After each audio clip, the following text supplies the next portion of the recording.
கர்த்தராகிய இயேசு கிறிஸ்துவின் நாமத்துக்கு மகிமை உண்டாகும்படியாய் இந்த மாலை வேளையிலே இந்த மாலை கூட்டத்தை நாம் பங்கு பெறும்படியாய் தேவன் நமக்கு இந்த நேரத்தை இந்த தருணத்தை தந்தமைக்காக நம் கர்த்தருக்கு நாம் நன்றி சொல்லுவோம்.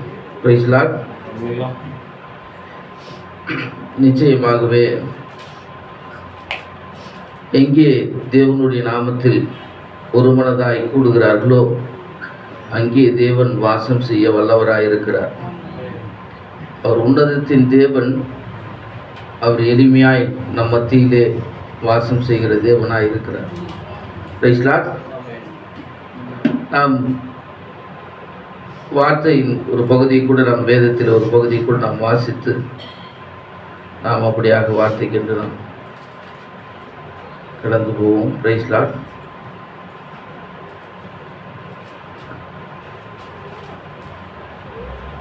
ஏசாயா தீர்க்கதரிசன புஸ்தகம் 6ஆம் அதிகாரம் 1-8 முடிய வாசிக்கிறேன். உசியா ராஜா மரணமடைந்த வருஷத்தில் ஆண்டவர் உயரமும் உன்னதமான சிங்காசனத்தின் மேல் வீற்றிருக்க கண்டேன். அவருடைய வஸ்திரங்களால் தேவாலயம் நிறைந்திருந்தது. சேராபீன்கள் அவருக்கு மேலாக நின்றார்கள். அவர்களில் ஒவ்வொருவனுக்கும் அவ்வாறு செட்டைகள் இருந்தன. அவனவன் 2 செட்டைகளால் தன் முகத்தை மூடி, 2 செட்டைகளால் தன் கால்களை மூடி, 2 செட்டைகளால் பறந்து ஒருவரை ஒருவர் நோக்கி, சேனைகளின் கர்த்தர் பரிசுத்தர், பரிசுத்தர், பரிசுத்தர், பூமி அனைத்தும் அவருடைய மகிமையால் நிறைந்திருக்கிறது என்று கூப்பிட்டு சொன்னார்கள். கூப்பிடுவர்களின் சத்தத்தால் வாசல்களின் நிலைகள் அசைந்து ஆலயம் புகையினால் நிறைந்தது. அப்பொழுது நான் ஐயோ அதமானேன், நான் அசுத்த உதடுள்ள மனுஷன், அசுத்த உதடுகளுள்ள ஜனங்களின் நடுவில் வாசமாய் இருக்கிறவன், சேனைகளின் கர்த்தராகிய ராஜாவை என் கண்கள் கண்டதே என்றேன். அப்பொழுது சேராபீன்களில் ஒருவன் பலிபீடத்திலிருந்து தன் கையிலே பிடித்த குறட்டால் ஒரு நெருப்பு தழலை எடுத்து என்னிடத்தில் பறந்து வந்து அதனால் என் வாயை தொட்டு, இதோ இது உன் உதடுகளை தொட்டதினால் உன் அக்கிரமம் நீங்கி உன் பாவம் நிவர்த்தியானது என்றான். பின்பு யாரை நான் அனுப்புவேன், யார் நமது காரியமாய் போவான் என்று உரைக்கிற ஆண்டவருடைய சத்தத்தை கேட்டேன். அதற்கு நான், இதோ அடியேன் இருக்கிறேன், என்னை அனுப்பும் என்றேன். கர்த்தர் தாமே தம்முடைய ஜீவனுள்ள வார்த்தையை ஆசீர்வதிப்பாராக. நாம் கண்களை மூடி நாம் செபிப்போம். ஸ்தோத்திரம் ஆண்டவரே, ஸ்தோத்திரிக்கிறோம் தகப்பனே. மகா கிருபையும் இரக்கமும் நிறைந்த எங்கள் நல்ல ஆண்டவரே, இதோ தேவரே இந்த மாலை பொழுதிலும் நாங்கள் ஒன்று கூடி இருக்கிறோம். நிச்சயமாகவே தேவரே, இதோ நாங்கள் ஒன்று கூடின நோக்கம் நாங்கள் உங்களுடைய வார்த்தையை கேட்பதற்காக நாங்கள் ஒன்று கூடியிருக்கிறோம். தேவரீர் ஒரு மனிதன் என்ன பேச போகிறார் என்ற ஒரு காரியம் எங்களுக்கு அல்ல.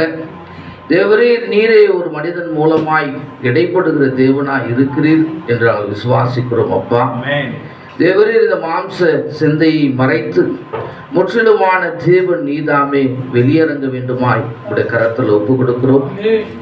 தேவரீர் இதோ இந்த வார்த்தைக்கு உண்டான வியாக்காணி நீர் மாத்திரமே என்று நாங்கள் அறிந்து கொண்டிருக்கிறோம். அப்பா தேவரீர் இந்த வார்த்தையானது எங்களுக்குள்ளாக இனுமாய் தேவரீர் உன் மண்டையிலே கிட்டி சேரத்தக்கதாய் ஒரு சூழ்நிலையை உண்டாக்கட்டும் ஆண்டவரே. தேவரீர் இந்த வார்த்தையானது அது வெறுமையாய் புறப்பட்டு போகாதபடி தேவரீர் இந்த வார்த்தைக்கு இன்றைக்கும் வல்லமை உண்டு, இன்றைக்கும் ஜீவன் உண்டு. தேவரீர் அதை நாங்கள் கிரியிலே காணத்தக்கதாய் ஒரு சூழ்நிலையை நீர் உருவாக்க வேண்டுமா என்று கரத்தில் ஒப்பு கொடுக்கிறோம் ஆண்டவரே. தேவரீர் எந்த ஒரு மனுஷனுடைய வார்த்தையும் எந்த ஒரு மனுஷனையும் மனமாற்றம் செய்ய முடியாது. மகத்தான தேவன் உம்முடைய வார்த்தை மாத்திரமே ஒரு மனிதனை தொடும் பொழுது அவருடைய மனமாறுகிறதினால் பார்க்க முடிகிறது ஆண்டவரே. தேவரீர் எல்லா காரியத்தையும் கரத்தில் ஒப்பு கொடுக்கிறோம். பேசுகிற அடியனுடைய வாயும் கேட்கிற செவிகளையும் விருத்த சேதனம் பண்ண வேண்டுமாய் ஒரு கரத்தில் ஒப்பு கொடுக்கிறோம். நன்றி ஆண்டவரே, நன்றி அப்பா. ரட்சகர் மீட்பெருமான கர்த்தராகிய இயேசு கிறிஸ்துவின் நாமத்தில் கேட்கிறோம் நல்ல பிதாவே. Amen, amen, amen, amen.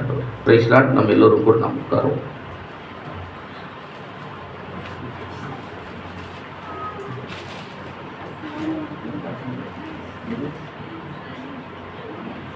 Praise Lord.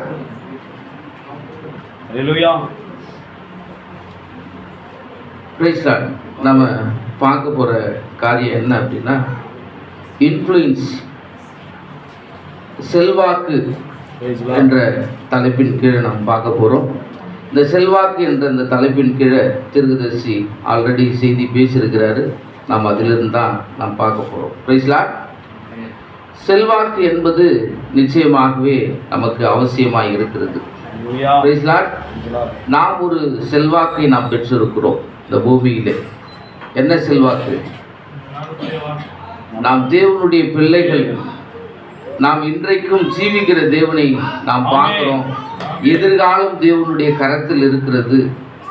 எங்களுடைய வாழ்க்கை குறித்து எங்களுக்கு கவலை இல்லை. எங்களுடைய நிச்சயம் தேவனே நிச்சயத்தில் நாம் பிணைக்கப்பட்டிருக்கிறோம். நமக்குரிய செல்வாக்கு யார் என்றால் கர்த்தராகிய இயேசு கிறிஸ்து மாத்திரமே நமக்குரிய ஒரு செல்வாக்காக இருக்கிறார். Praise Lord.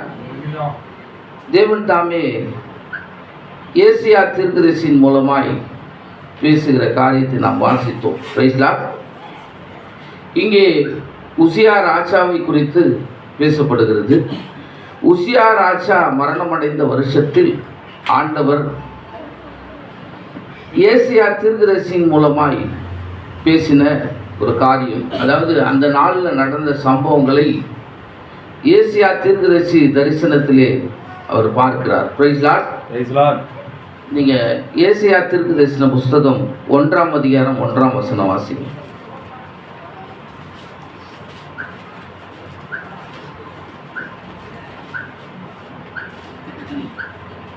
ஆமோத்தின் குமாரனாகிய ஏசாயா யூதாவின் ராஜாக்களாகிய உசியா, யோதாம், ஆகாஸ், எசேக்கியா என்பவர்களின் நாட்களில் யூதாவையும் எருசலேமையும் குறித்து கண்ட தரிசனம். Praise Lord.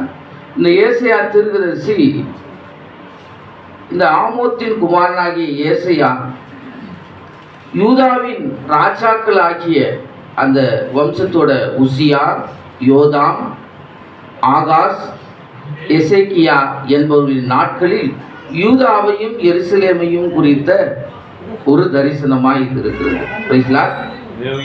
இந்த தீர்க்கதரிசன புஸ்தகத்திலே ஏசியா தீர்க்கதரிசி ஒரு வாலிப தீர்க்கதரிசியா இருக்கிறார். இந்த உசியா ஆட்சி செய்த நாட்களிலே. Praise Lord.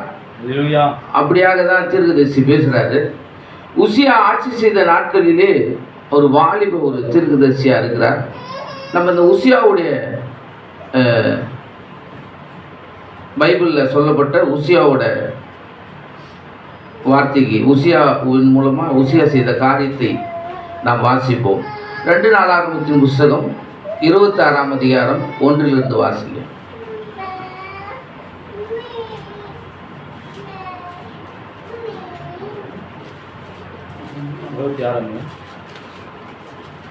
ரெண்டு நாளாகமத்தின் புஸ்தகம் 26ஆம் அதிகாரம் 1 வாசிங்க. அப்பொழுது யூதா ஜனங்கள் எல்லோரும் 16 வயதான உசியாவை அழைத்து வந்து அவனை அவன் தகப்பனாகிய அமித்யாவின் ஸ்தானத்திலே ராஜாவாக்கினார்கள். Price Lord. ஹல்லேலூயா. உசியா ஏறக்குறைய ஒரு வாலிப வயதாக இருக்கிறாரு. டீனேஜில் இருக்கிறாரு. 16 வயசு. இந்த 16 வயதுள்ள இந்த உசியாவுக்கு, அதாவது ஜாலியாக என்ஜாய் பண்ண வேண்டிய ஒரு வயசு. Price Lord. வாலிபத்தை என்ஜாய் பண்ண வேண்டிய ஒரு வயசு. வேதம் சொல்லுகிறது வாலிபத்தை நம்ம வாலிப பிரயாணத்தில் சிருஷ்டிக்கிற நினைவு சொல்லுது. உலக ஜனங்கள் இந்த வாலிப பிரயாணத்தில் என்ஜாய் பண்ண வேண்டிய ஒரு வயசு. Price Lord. அந்த என்ஜாய் பண்ண வேண்டிய வயசில் இந்த உசியா என்ன பண்ணுறாரு, ஒரு மாபெரும் ஒரு பொறுப்பு உசியாவுக்கு வருகிறது.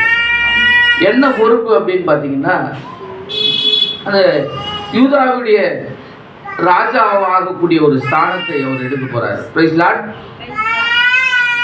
இந்த ஸ்தானத்தை ஏன் அவர் எடுக்கிறார் அப்படின்னா, அந்த ஸ்தானத்தை வகித்த அவங்க அப்பா இறந்துட்டார், அம்திசியா. அம்திசியாவின் ஸ்தானத்தில் அவர் ராஜாவாக போறாரு. Praise Lord. ஆமென். இந்த அம்திசியாவுடைய காரியத்தை நீங்க 25ல் பார்த்தீங்கன்னா 1ஆம் அதிகாரம் வாசிங்க. அமத்சியா 25ஆம் வயதிலே ராஜாவாகி 29 வருஷம் எருசலேமில் அரசாண்டான். எருசலேம் நகரத்தாலாகிய அவனுடைய தாயின் பேர் யோவனத்தாள். Price Lord. அடுத்த வசனம் படிங்க. அவன் கர்த்தரின் பார்வைக்கு செம்மையானது செய்தான், ஆனாலும் முழு மனதோடு அப்படி செய்யவில்லை. Praise Lord. ஹல்லேலூயா. இந்த அம்திசியா ராஜா 25ஆம் வயதுல ராஜாவாகிறாரு. 29 வருஷம் என்ன பண்றாரு, இந்த எருசலேமில் அரசாள்றாரு. அரசாளும் போது கர்த்தரின் பார்வைக்கு செம்மையானதை செய்தான், ஆனாலும் முழு மனதோடு அப்படியாக செய்யவில்லை. அப்படியா இந்த அம்திசியாவுடைய வாழ்க்கை முறையானது இருக்குது. Praise Lord. இந்த அம்திசியா வந்து பார்த்தீங்கன்னா இறக்குறாரு. இறந்ததுக்கு அப்புறம் வந்து பார்த்தீங்கன்னா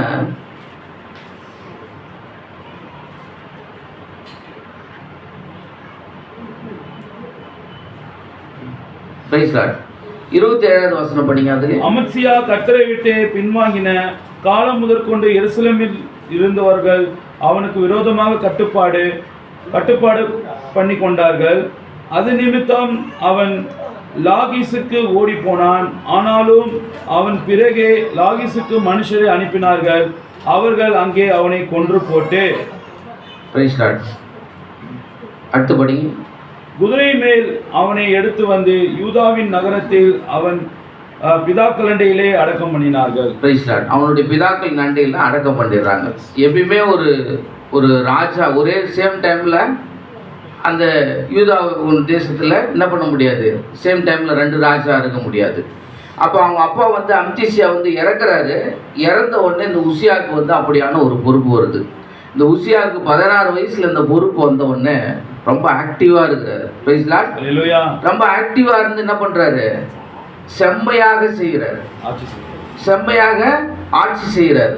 அவர் ஆட்சி செய்த காலத்தில் வந்து பார்த்திங்கன்னா விவசாயத்தில், கட்டுமானத்தில், எல்லாத்துலேயுமே சிறந்து விளங்குறாரு. அந்த எங்கெங்கெல்லாம் அந்த என்ட்ரன்ஸ், அந்த நுழைவாயில் இருக்குதோ அங்கெல்லாம் சுவர்கள் கட்டுறதுல எல்லாத்துலேயுமே வந்து என்ன பண்ணுறாரு, சிறந்து விளங்குறாரு. எல்லாருமே வந்து அவரை அண்ணாந்து பார்க்குறாங்க, அப்பா இப்பேற்பட்ட ஒரு சிறப்பான ஒரு ஆட்சி பண்ணுறாரு அப்படின்ட்டு. அப்படியான அவருடைய வாழ்க்கை முறையானது இருக்குது. அப்போ இருக்கும்போது ஆனாலும் அவர் என்ன பண்ணுறாரு, கர்த்தருடைய காரியத்தில் எப்படியா இருக்கிறாருன்னு பாருங்க. இந்த 16 வயசில் அவர் எல்லாத்தையும் செஞ்ச உடனே எப்பயுமே நம்ம ஜீவிக்கிறது யாரோட காரியத்தில் நாம் ஜீவிக்கிறோம், தேவனோட காரியத்தில். நான் இப்படியாக ஜீவிக்கிறேன் என்று சொல்வதற்கு கூட நமக்கு உரிமை இல்லை. ஏன்னா தேவனுடைய கரங்களில் நாம் ஒரு கருவியா இருக்கிறோம். அது வரலும் தேவன் நம்மை ஜீவிக்க வைக்கிறார், அவ்வளவுதான். அப்ப இவர் எல்லாவற்றையும் செம்மையாக செய்த பிறகு இவருக்குள்ளாக ஒரு மேட்டிமை வந்துச்சு. அந்த மேட்டிமை வரும்போது அவர் என்ன பண்றாருன்னா, நம்மளோடு கூட ஆண்டவர் இருக்கிறார், நாம எல்லாத்தையுமே செய்யறது எல்லாமே என்ன பண்றாரு, ஆசீர்வதிக்கிறாரு. அநேகருக்கு முன்மாதிரியா நம்மள என்ன பண்ணிக்கிறாரு, வச்சிருக்கிறாரு. அதனால நம்ம மேல என்னது, ஆண்டவர் பிரியமா இருக்கிறாரு அப்படின்னு அவரே ஒரு கற்பனையை பண்ணிக்கினார். Price Lord. பாருங்க அடுத்து படிங்க பிரதர். இப்போ 2வது வசனம். அப்போது யூதா ஜனங்கள் எல்லோரும் 16 வயதான உசியாவை அழைத்து வந்து அவனை அவன் 26:2 படிங்க. சாரி. ராஜா தன் பிதாக்களோடு நித்திரை அடைந்த பின்பு இவன் ஏலோதை கட்டி அதை திரும்ப யூதாவின் வசமாக்கி கொண்டான். ஆமென். அடுத்து படிங்க. உசியா ராஜாவாகிற போது 16 வயதா இருந்து 52 வருஷம் எருசலேமில் அரசாண்டான். எருசலேம் நகரத்தாலான அவன் தாயின் பேர் எக்கோலியாள். தாயின் பேர் வந்து எக்கோலியாள், தகப்பன் பேர் வந்து அம்திசியா. ஆட்சி செய்த வருஷம் 52 வருஷம். அவர் பொறுப்பேற்று கொண்ட வயது 16 வயதுல பொறுப்பேற்று கொள்றாரு, சிறப்பா ஆட்சி பண்றாரு. அடுத்து பாருங்க 5வது வசனம் படிங்க. தேவனுடைய தரிசனங்களில் புத்திமானாய் இருந்த சகரியாவின் நாட்களிலே தேவனை தேட மனதிணங்கியாயிருந்தான். அவன் கர்த்தரை தேடின நாட்களில் தேவன் அவன் காரியங்களை வாய்க்க செய்தார். Praise Lord. பாருங்க, கர்த்தரை தேடுறாரு, சேம் டைம்ல தேவையானது எல்லாமே செய்கிறாரு. தேவன் வந்து அவரோட துணை நின்று எல்லா காரியங்களையும் வாய்க்க செய்கிறார். அதோடு பெலிஸ்தரோடு யுத்தம் பண்ணி காத்தின் அலங்கத்தையும் எப்னேயின் அலங்கத்தையும் அஸ்தோத்தின் அலங்கத்தையும் இடித்து போட்டு அஸ்தோத்து நாட்டிலும் பெலிஸ்தருக்குள்ளும் பட்டணங்களை கட்டினான். அநேக காரியங்களை அவன் என்ன பண்றான், அவனோட ஆட்சி காலத்துல செய்கிறான். பாருங்க, தேவன் அவனுக்கு துணை நின்றார். தேவனுக்கு அவனுக்கு துணை நிற்கும் போது சிறப்பா போகுது. எல்லாருடைய வாழ்க்கையிலும் அப்படிதான். நாம் ஒரு ஊழியத்துல தேவன் இருக்கும்போது அது வல்லமையா இருக்கும். தேவன் அந்த ஊழியத்தை விட்டு கடந்து போகும்போது அது ஒரு கேள்விக்குறியாயிடும். பாருங்க, நாம் நினைப்பது எல்லாம் நடந்ததுன்றதுக்காக தேவன் நம்மளோடு கூட கிடையாது. நாம் ஜெபிப்பதெல்லாம் நடந்துட்டுன்றதுக்காக தேவன் நம்மளோடு கூட இருக்கிறாருன்னு நம்ம நினைச்சிடக்கூடாது. தேவன் நம்மளோடு கூட, ஜபம் என்பது என்னது, ஒரு வரம். நீ ஜெபிக்கிற அந்த காரியம் ஜெயமாகுது, அவ்வளவுதான்.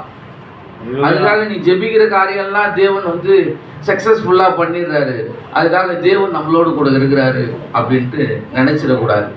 நாம் ஒரு நபருக்கு ஜெபித்து அது சுகம் பெற்றாலும் யாருக்கு தான் நம்ம நன்றி சொல்லணும்? தேவனுக்கு தான் நம்ம நன்றி சொல்லணும். சரி, அந்த நபருக்கு ஜெபிக்கிறோம், அந்த நபர் மறிச்சிட்டா அதையா நம்ம உரிமை கோர மாட்டேங்கிறோம்? ஜெபிக்கிறோம், நடக்கும்போது அந்த ஜபத்துக்குப்பா நாங்கெல்லாம் ஜெபிச்சோம்பா, தேவன் சுகம் தந்துட்டாருப்பா அப்படி சொல்றோம். மறிக்கும் போது அதுக்கு நம்ம உரிமையே கோர்றது இல்லையே. ஜெபிக்கிறோம், மறிச்சிடுறாங்க, அதுக்கும் நம்ம உரிமை கோர வேண்டிய இடத்துல இருக்கிறோம். Praise Lord. அப்போ நாம் தேவனுடைய ஒரு வேலையால நாம் இருக்கிறோம், அவருடைய கரங்களில் ஒரு கருவியா இருக்கும். எல்லாத்துக்குமே நாம தான் ரெஸ்பான்சிபிலிட்டி. Price Lord. அதனால நாம் அதையும் நாம் உரிமை கோர இருக்கிறோம். நம்மளோட காரியம் ஜெபிக்கிறோட காரியம் விசுவாசத்தோட உண்மை ஒத்தமா நாம் ஜெபிக்கிறோம். சுகத்தை கொடுப்பது அது தேவனுடைய கரத்தில் இருக்கிறது. நாம் விசுவாசிக்கலாம். வேணா ஆண்டவரே ஆயுசுனால கூட்டிட்டாங்க, உண்மையிலே நம்ம ஜெபம் கேட்கப்பட்டு கூட்டி கூட கொடுக்கலாம். ஆனால் எதுவா இருந்தாலும் அதுக்கு பொறுப்பு யார் தான்? கர்த்தர் மாத்திரமே. அதனால் நம்ம வந்து அந்த இடத்துல நாம் வைக்க முடியாது. பாருங்க, அவனுடைய கீர்த்தி அவனுடைய புகழ் எல்லா இடமும் பரவுது. அந்த எகிப்தின் எல்லை மட்டும் எட்டினது. அவன் மிகவும் பலம் கொண்டான். அப்படியே எல்லாமே நடந்துட்ட உடனே என்ன, காலை தூக்கி விட்டுட்டு அப்படி எப்படி ஒரு கெத்தா போவாங்க. ஒரு கெத்தா எல்லாமே எப்பா நான் நினைக்கிறதுலாம் நடந்துச்சியா அப்படின்ற மாதிரி ஒரு அந்த மேட்டிமை வந்துடும். அந்த மேட்டிமை அவனுக்குள்ளாக வந்துச்சு. அவனுக்குள்ள அநேக ஆடு மாடுகள் எவ்வளோ இருக்குது, அநேக தோட்டங்கள் இருக்குது, ஏக்கரா கணக்கில் அநேக திராட்சை தோட்டக்காரர்கள் இருக்கிறாங்க. தேவன் செழிப்பா அந்த தேசத்தை என்ன பண்றாரு, ஆசீர்வதிக்கிறார். அவன் இடம் கொள்ளாம மட்டும் என்ன பண்றான், அவன் ஆசீர்வதிக்கப்படுறான். அப்படி ஆசீர்வதிக்கப்படும் போது அவன் ஒரு காரியத்தை சுயமாய் அவன் செய்யறான். நம்மளோட வாழ்க்கையிலும் தேவன் என்ன சொல்றாருன்னா, வார்த்தையினாலாவது கிரியினாலாவது நீ எதை செய்தாலும் மகிமைக்கு என்று நாம் செய்யணும்.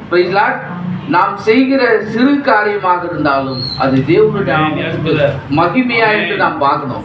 மகிமை இல்லாம நாமளே ஏதோ ஒரு காரியத்தை செஞ்சுட்டு இது தேவனுக்கு மகிமை என்று நாம் என்ன பண்ணக்கூடாது, நினைச்சிடக்கூடாது. சகோதரனே சகோதரி, பாருங்க, திருதரிசி ஒரு டெத்துக்கு போறாரு. அந்த டெத்துக்கு போயிட்டு அவர் சொல்றாரு, நான் இந்த மனிதனை குறித்து நான் என்ன பண்ணலாம், அதிகமாக நான் அவரை குறித்து சாட்சியெல்லாம் சொல்லலாம். ஆனாலும் என்னை காட்டிலும் இங்க கூடி இருக்கிறவங்க என்ன பண்ணிருக்கிறாங்க, அவரை பத்தி எல்லாருக்குமே சாட்சி தெரியும். அதை காட்டிலும் நான் மேலான ஒன்றை நான் என்ன பண்ண முடியாது, சொல்ல முடியாது. அதனால அவர் சொல்றாரு பாருங்க, அநேக சமயங்களில் அடக்க ஆராதனைகள் பிரசங்கிப்பது உண்டு, ஆனால் இறந்து போனவரை குறித்து அதிகமாக அவர் பேச விரும்புவது இல்லையா. ஏன் அப்படின்னா, அந்த மனுஷன் என்ன பண்றாங்க, ஆல்ரெடி அவங்களுடைய வாழ்க்கையானது மனுஷருக்கு முன்பாக நான் கூறுவதை காட்டிலும் சத்தமாக பேசப்படுகிறது. Hallelujah. Praise Lord. நான் சொல்றதை காட்டிலும் அங்க இருக்கிற ஜனங்களால அதிகமாக என்ன பண்றாங்க, பார்த்து கொண்டு இருக்கிறார்கள். என்ன நான் சொல்றதை காட்டிலும் அந்த விட்னஸ் வந்து என்னது எல்லாருக்குமே தெரியும், எல்லாருமே பார்த்து இருக்கிறாங்க. ஒருபோதும் அதை மாற்றவே முடியாது. பாருங்க, வாழ்க்கை யார் என்பது என்னது சாட்சி கொடுக்குறாங்க. இப்போ இந்த உசியாவுடைய வாழ்க்கை எல்லாருமே உற்று நோக்கி கொண்டிருக்கிறாங்க. தீர்க்கதரிசி சொல்றாரு, உங்களுடைய வாழ்க்கையானது எங்கேயோ ஒரு மனிதன் எங்கேயோ இருந்து பார்த்துனே இருக்கிறான், யாரும் பார்க்கலன்னு நீங்க நினைச்சிடாதீங்க. அப்போ நீங்க வார்த்தைக்கு சொல்லப்பட்ட பிரகாரம் என்ன பண்ணுங்க, உங்களை ஒப்பு கொடுத்துட்டு நீங்க போயினே இருங்க அப்படின்றார். அதை மாத்திரம் தான் நம்ம செய்ய முடியும். அப்போ பாருங்க, அப்போ யாரோ ஒருவர் உற்று நோக்கி கொண்டிருக்கிறார்கள். அதுபோல இந்த உசியாவுடைய வாழ்க்கை முறையும் அப்படிதான் இருக்குது. அவரை உற்று நோக்கி கொண்டிருக்கிறாங்க ஜனங்கள். Praise Lord.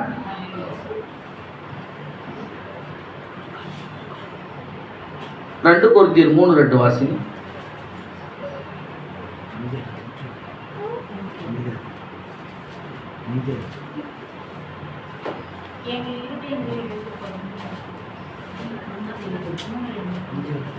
எங்கள் இருதயங்களில் எழுதப்பட்டும் சகல மனுஷராலும் அறிந்து வாசிக்கப்பட்டும் இருக்கிற எங்கள் நிருபம் நீங்கள் தானே. ஆமென். பாருங்க, சகல மனுஷராலும் அறிந்து வாசிக்கப்படும் இருக்கிற நிருபம் நீங்கள் தானே. Praise Lord. அதனால நாம இன்றைக்கு ஒரு நிருபமா நாம் இருக்கிறோம். Praise Lord. ஹல்லேலூயா. நம்மளுடைய வாழ்க்கை முறை நிருபமாகுது. நீங்க கொஞ்சம் யோசிச்சு பாருங்க, இந்த உசியாவோட வாழ்க்கையை இந்த வேதத்தில் எழுதிருக்குது. அதுபோல நம்மளோட வாழ்க்கை முறையை வேதத்தில் எழுதினா எப்படி இருக்கும் பாருங்க. Praise Lord. உண்மைதான். அவங்களோட தவறை எல்லாம் எழுதும்போது அது என்னது, ஒரு நிர்பந்தமான அது நிலையில் இருக்கும், பரிதபிக்கப்பட்ட ஒரு நிலையில் இருக்கும். பாருங்க, ஒவ்வொரு மனிதனும் நாம் தமக்குள் இருப்பதை பிரதிபலிக்க வேண்டும். ஒவ்வொரு மனிதனுக்கும் கொடுக்கப்படுகிற ஸ்தானத்திலே அவன் சரியாய் நிற்க வேண்டும். ஒவ்வொரு மனிதனுக்கும் தேவன் ஒரு ஸ்தானத்தை கொடுத்திருக்கிறார். அந்த ஸ்தானத்தில் நாம் சரியாய் நிற்கணும். நாம் சரியாய் நிற்காம போயிட்டோம்னா அது நாம் கைவிடப்பட்ட நிலையிலே நாம் போயிடுவோம். பாருங்க, நமக்குள்ளாக ஒவ்வொரு மனிதனும் தனக்குள்ள இருப்பதை என்ன பண்ணி ஆகணும், அவன் பிரதிபலித்தே ஆக வேண்டும். அப்ப நமக்குள்ள யார் இருக்கிறார்? தேவன் இருக்கிறார். நம் தேவனை நாம் பிரதிபலிச்சுனே இருக்கணும். Praise Lord. நாம் தேவனை நாம் பிரதிபலித்துக் கொண்டே இருக்க வேண்டும். நாம் பிரதிபலிக்கும் போது தான் என்ன பண்ணுவாரு, தேவன் அதில் மகிமைப்படுகிறவராக இருக்கிறார். Praise Lord. பாருங்க, இங்கே உசியாவுடைய வாழ்க்கையில அப்படியாக அவர் ஒரு காரியத்தை செய்கிறார். இவ்வளவா ஆசீர்வதிக்கப்பட்ட உடனே 19வது வசனத்தை படிங்க. Price Lord.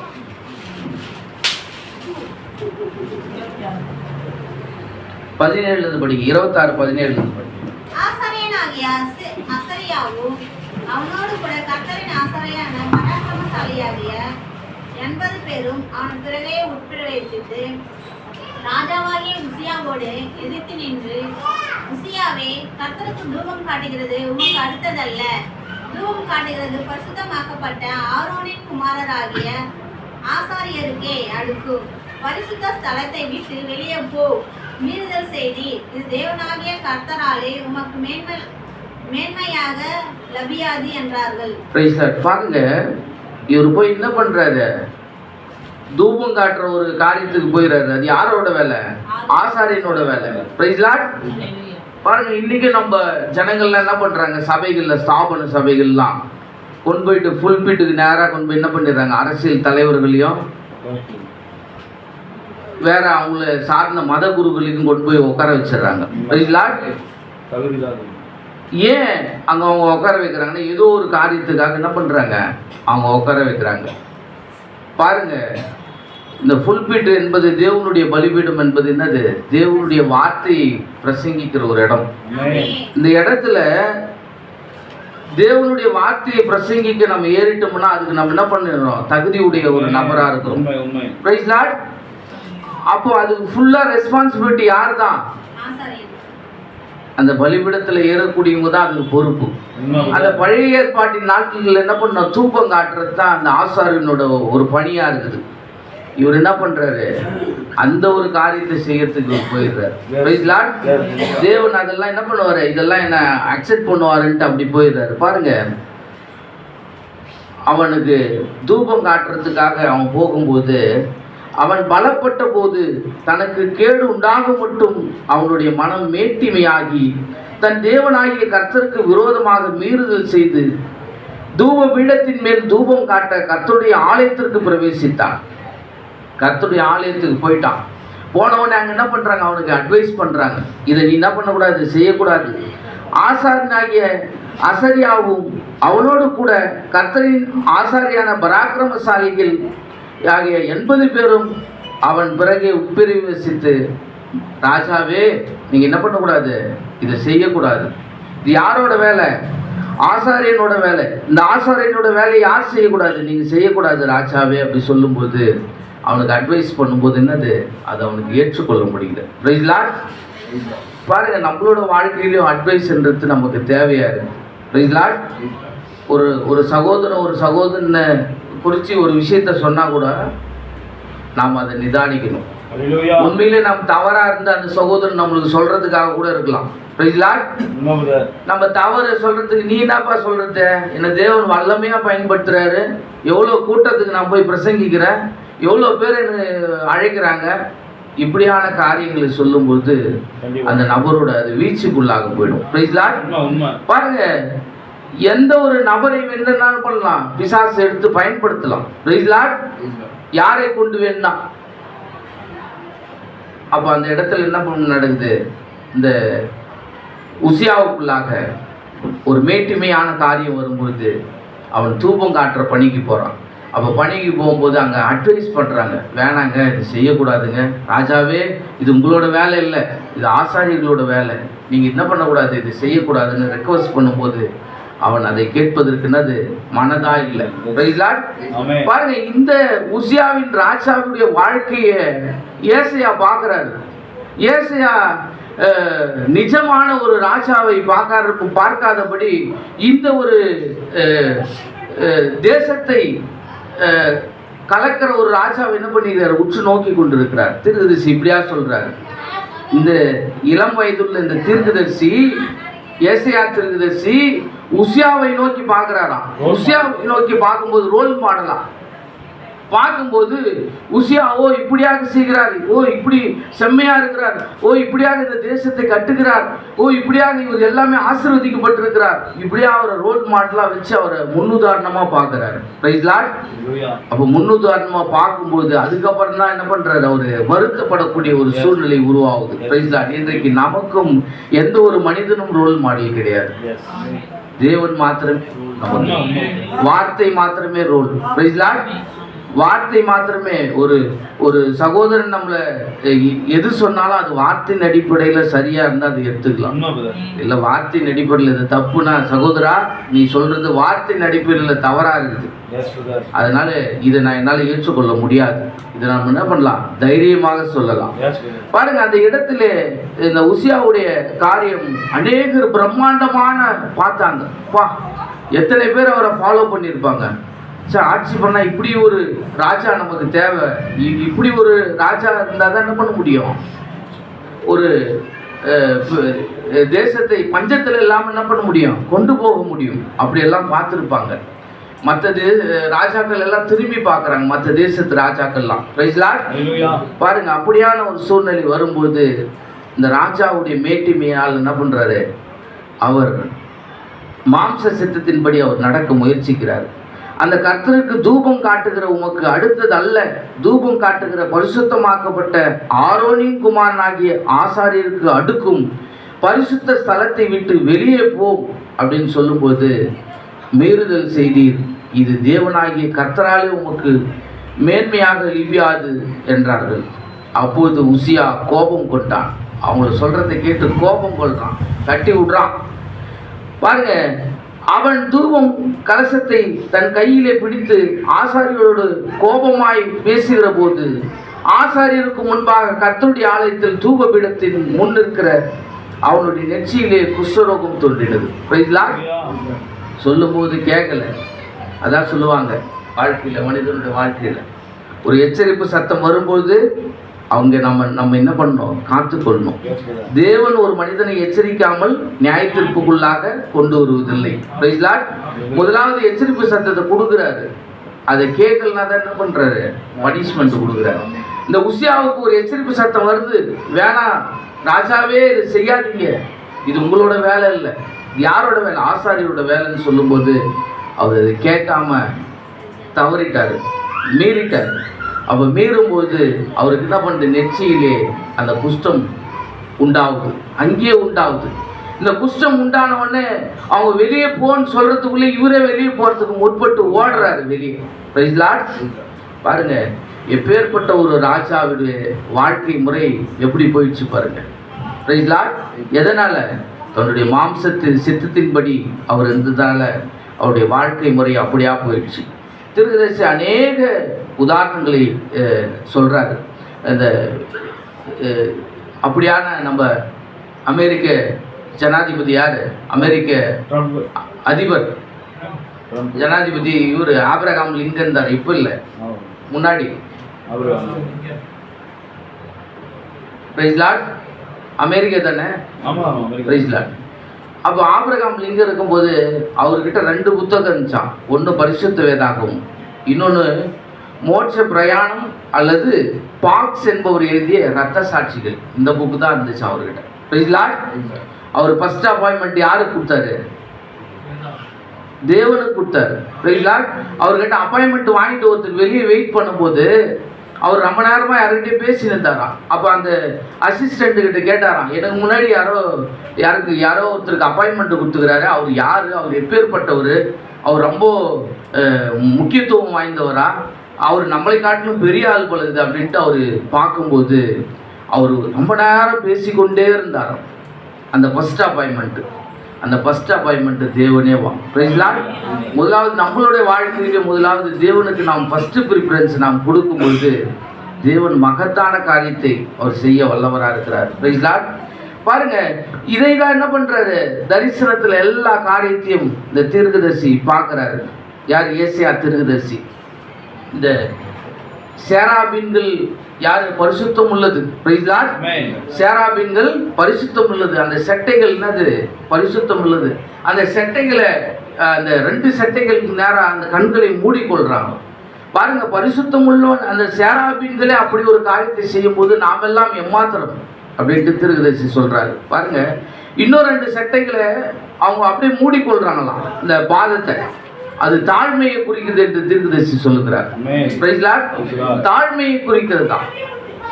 அப்போ இந்த சேராபீன்களை இப்படின்னா சேராபீன்கள் என்ன பண்றாங்க, எந்நேரமும் பரிசுத்தர் பரிசுத்தர் பரிசுத்தர் பரிசுத்தர் சேனைகளின் கர்த்தர் பரிசுத்தர் பரிசுத்தர் என்று எந்நேரமும் அவங்க சொல்லி கொண்டே இருக்கிறாங்க. நாமெல்லாம் ஏமாத்துறோம் அதுக்கு ஒப்பிடும்போது. Praise Lord. பாருங்க, நாமும் இந்த கடைசி இந்த காலத்தில் நாம் ஜீவித்து கொண்டிருக்கிறோம் சகோதரனே சகோதரியே.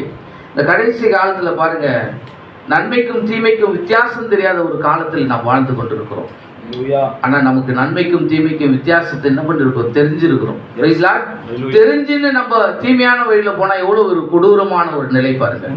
நன்மைக்கும் தீமைக்கும் வித்தியாசம் தெரியாதவங்க தவறான வழியில் போனால் அது வேற, அவன் பார்க்காம போறான்னு சொல்லலாம்.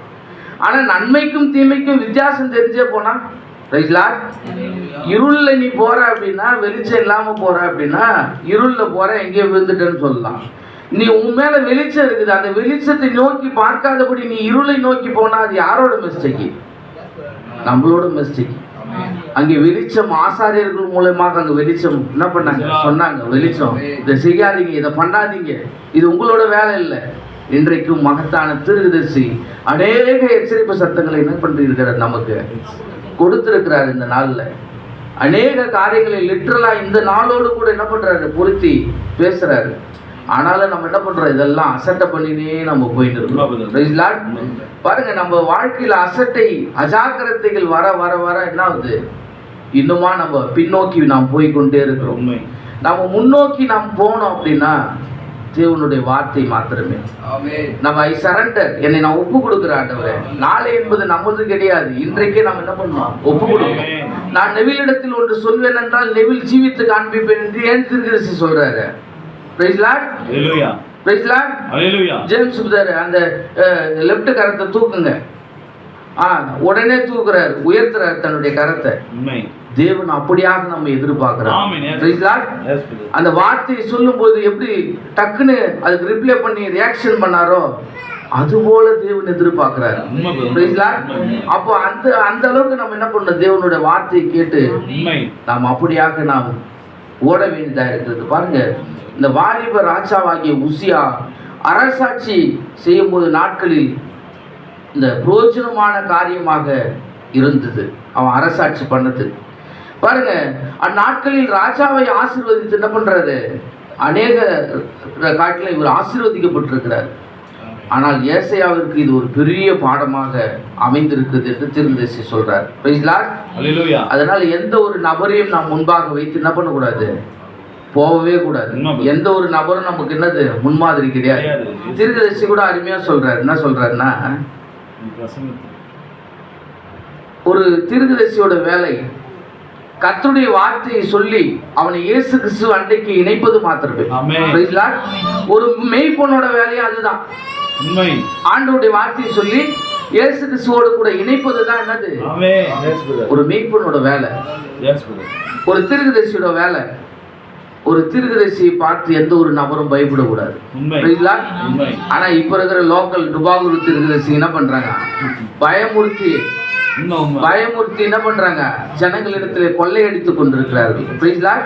பாருங்க, தீர்க்கதரிசி சொல்றாரு அருமையா, நீ எந்த ஒரு தீர்க்கதரிசிக்கும் பயப்பட வேண்டிய அவசியம் இல்லை, எந்த ஒரு மேய்ப்பனுக்கும் நீ பயப்பட வேண்டிய அவசியம் இல்லை.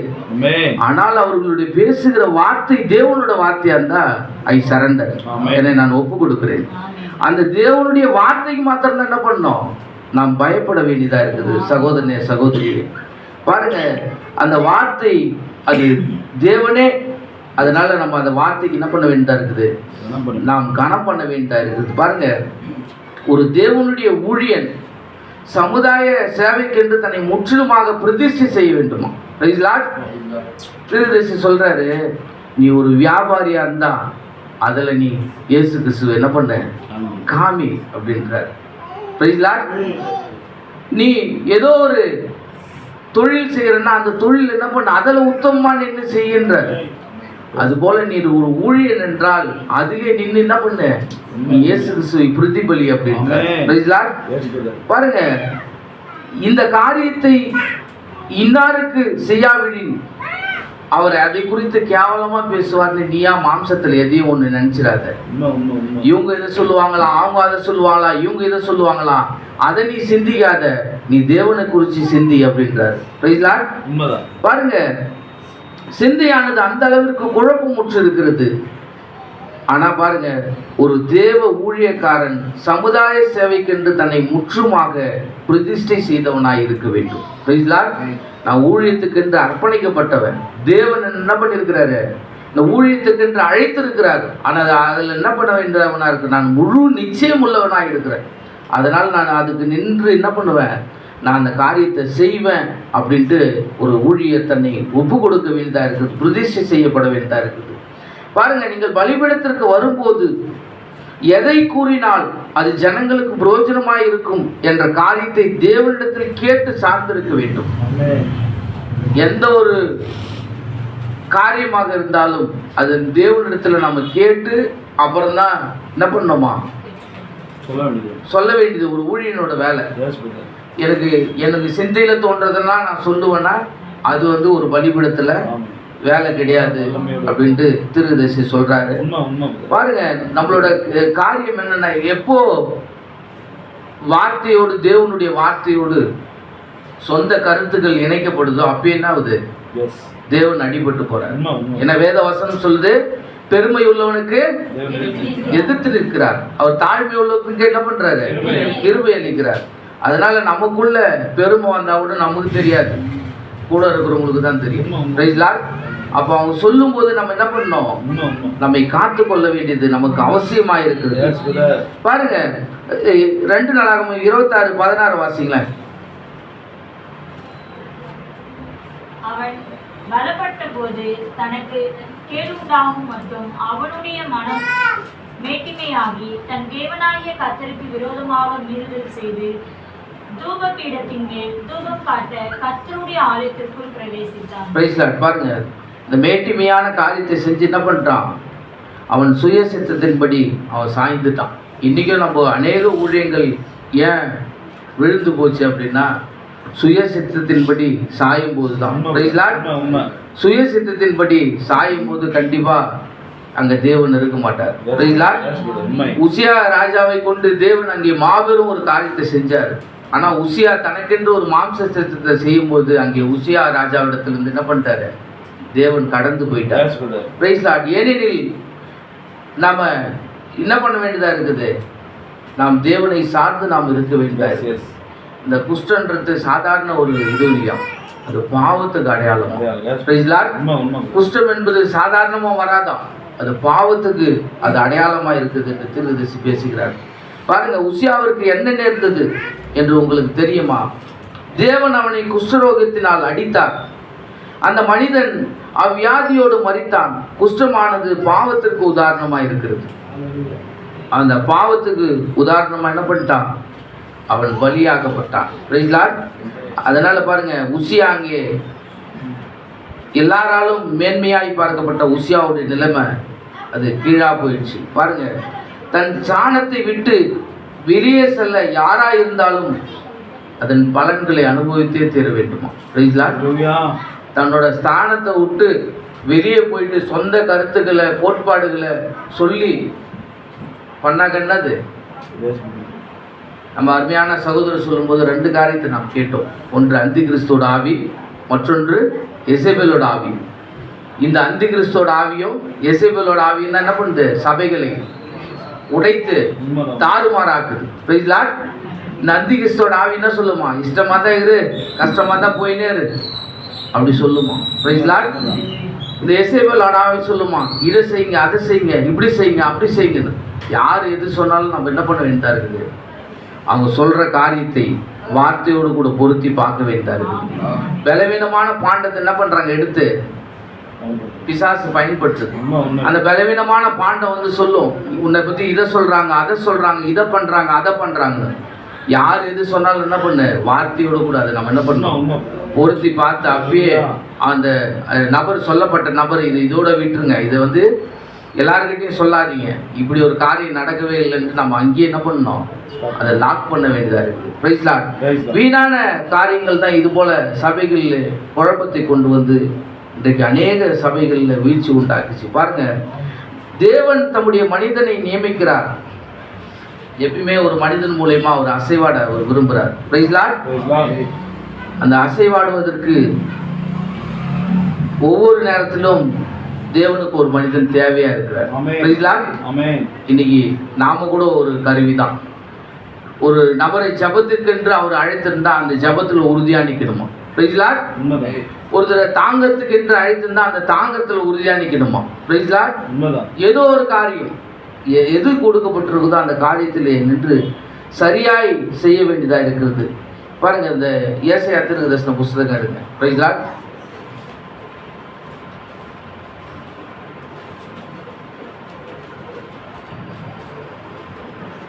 2ஆம் வசனம் வாசி. சேராபீன்கள் அவருக்கு மேலாக நின்றார்கள். அவர்கள் ஒவ்வொருவனுக்கும் அவ்வாறு செட்டைகள் இருந்தன. அவனவன் 2 செட்டைகளால் தன் முகத்தை மூடி, 2 செட்டைகளால் தன் கால்களை மூடி, 2 செட்டைகளால் பறந்து ஒருவரை ஒருவர் நோக்கி, சேனைகளின் கர்த்தர் பரிசுத்தர், பரிசுத்தர், பரிசுத்தர், பூமி அனைத்தும் அவருடைய மகிமையால் இருந்திருக்கிறது என்று சொன்னார்கள். ஆமென். பாருங்க, தீர்க்கதரிசி சொல்றார், சேராபீன் அப்படின்னா என்ன அப்படின்னா, சேராபீன் என்பது வல்லமையான வார்த்தையாக இருக்கிறது. அது ஒரு தேவ தூதன் அல்ல, மாறாக அவன் ஒரு பலி எரிப்பவனாய் இருக்கிறான். அது ஒரு தேவ தூதன் அல்ல, அவன் ஒரு பலி எரிப்பவனாய் இருக்கிறான். பாவம் செய்யாத ஒரு சேராபீன்கள். பாருங்க, சேராபீன் பாவ நிவர்த்தியுடன் சம்பந்தப்பட்டவனாய் இருந்து மனம் திரும்பின பாவி கிருபாசன தண்டைக்கு செல்வதற்கு வழிவகுக்கும் பொருட்டு பலி செலுத்துகிறவனாய் இருக்கிறான். ஒரு பாவமான ஒரு நபருக்கென்று போயிட்டு என்ன பண்ற, ஒரு பலி செலுத்துற ஒரு நபராக இருக்கிறாங்க. இந்த சேராபீன்கள் பாருங்க, ஒரு ஸ்தானம், இவன் ஒரு தேவ தூதனை காட்டிலும் மகத்தான இடத்தை வகிக்கிறவனாய் இருக்கிறான். ஒரு தேவ தூதனை காட்டிலும் என்னது, ஒரு மகத்தான இடம் இந்த சேராபின்கள் வகிக்கிறான்ன்றது தீர்க்கதரிசி சொல்றார். பாருங்க, செலுத்தப்பட்ட ஜபங்கள் என்னும் பலியை எரிக்கின்றவனாய் இருக்கிறான். ஆனால் தேவ தூதர்களோ அதற்கு பின்னாக நிற்பவர்களாய் இருக்கின்றனர். தேவ தூதர்களை காட்டிலும் மேலான ஒரு காரியமாக தான் அந்த சேராபின்களை தேவன் வைத்திருக்கிறார். பாருங்க, சர்வ வல்லமையுள்ள தேவனாகிய கர்த்தர் பரிசுத்தர் பரிசுத்தர் என்று என்னது கூப்பிடுறாங்க. தேவனை நாம தான் என்ன பண்றது இல்லை, ஆராதிக்கிறது, அவரோடு கூட பேசுகிற நேரம் குறைவாக இருக்கிறது. அவரோடு கூட பேசுகிற நேரம் நமக்கு மத்தியிலே குறைவாக இருக்கிறது. ஆனால் இந்த சேராபின்களோட வேலை என்ன, பரிசுத்தர் பரிசுத்தர் பரிசுத்தர் பரிசுத்தர் என்று எந்நேரமும் அந்த பரிசுத்தரை தொழுது கொள்ளுகிற ஒரு காரியமாக இருக்குது சேராபின்களோட காரியம். Praise Lord. பாருங்க, இந்த ஏசாயா தீர்க்கதரிசி 3ஆம் வசனம் படிங்க. ஒருவரை நோக்கி சேனைகளின் கர்த்தர் பரிசுத்தர் பரிசுத்தர் பரிசுத்தர், பூமி அனைத்தும் அவருடைய மகிமையால் நிறைந்திருக்கிறது என்று கூப்பிட்டு சொன்னார்கள். Praise Lord. பாருங்க, ஒருவரை நோக்கி சேனைகளின் கர்த்தர் பரிசுத்தர் பரிசுத்தர், பூமி அனைத்தும் அவருடைய மகிமையால் நிறைந்திருக்குது என்று என்ன பண்றாங்க, கூப்பிட்டு ஆர்ப்பரிக்கிறாங்க. Price Lord. 4ஆம் வசனம் படிங்க. கூப்பிட்டவர்களின் சத்தத்தால் வாசல்களின் நிலைகள் அசைந்து ஆலயம் புகையினால் நிறைந்தது. Praise Lord. அப்படியாக அவங்களோட அங்க தேவனை ஆராதிக்கிற காரியம் அப்படியாக இருக்குது. பாருங்க, இன்னைக்கு நம்ம என்ன பண்றோம்னா, பரிசுத்த ஆவியானவர் அது என்ன பண்றார், கிரியையிலே அவர் பார்க்க விரும்புகிறார். Praise Lord. பரிசுத்த ஆவியானவர் எங்க இருக்கிறார் அப்படின்னா, ஒரு மனிதன் பரிசுத்த ஆவி இல்லை. Praise Lord. ஒரு மனிதனுக்குள்ளாக பரிசுத்த ஆவி வரும்போது அவன் பரிசுத்தவானா இருக்கிறான். Praise Lord. அந்த நபர் பரிசுத்தவான் இல்லை, பர்ஃபெக்ட் இல்லை. பர்ஃபெக்ட் இல்லாத ஒரு நபருக்குள்ளாக இந்த ஹோலி ஸ்பிரிட் வரும்போது அவன் பர்ஃபெக்ட் ஆகிறான். அப்ப பாருங்க, இந்த பலவீனமான இந்த சரீரத்துக்குள்ளாக பலனான தேவனுடைய ஆவி வரும்பொழுது இந்த பலவீனங்கள் நம்மளை விட்டு வெளியே போகுது. அதுக்கு நாம காரணம் கிடையாது, அதுக்கு தேவனே. நம்மளால பிராமிஸ் பண்ணா கூட என்ன பண்ண முடியாது, எந்த ஒரு காரியத்தையும் விடவே முடியாது. ஆனா அந்த பலவீனமான சரீரத்துக்குள்ளாக தேவனே எனக்குள்ளாக நீங்க வாங்கணும் போது அந்த காரியமானது நடக்கும். பாருங்க, இங்க ஒரு நிர்பந்தமான நிலையில் என்ன பண்றாரு, ஏசாயா தீர்க்கதரிசி இருக்கிறார். 5ஆவது வசனம் படிப்பது. அப்பொழுது நான், ஐயோ அதமானே, நான் அசுத்த உதடுள்ள மனுஷன், அசுத்த உதடுள்ள ஜனங்களின் நடுவில் வாசமாயிருக்கிறவன், சேனைகளின் கர்த்தராகிய ராஜாவை என் கண்கள் கண்டதே என்றேன். அப்பொழுது சேராபின்களில் ஒருவன் பலிபீடத்திலிருந்து தன் கையிலே பிடித்த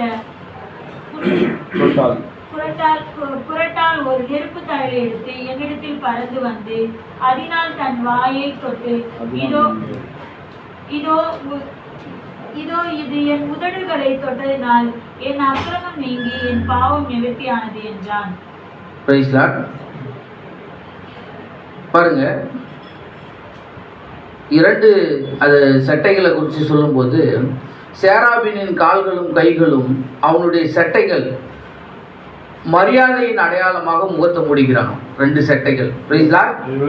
தாழ்மைக்கு அடையாளமாக கால்களை மூடின போது 2 சட்டைகள் அவனை கிரியை செய்ய வைத்தன. 2 சட்டைகள் பார்த்தீங்கன்னா கால்களை மூடுறது, 2 சட்டைகள் தலையை மூடுறது.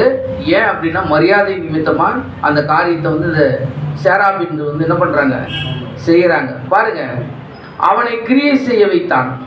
அதை குறித்து சற்று எண்ணி பாருங்கள். அந்த தரிசனத்தின் பலன்கள் தீர்க்கதரிசியின் மேல் எவ்வாறு இருந்தது என்று பாருங்கள் என்று தீர்க்கதரிசி சொல்றார். Praise Lord.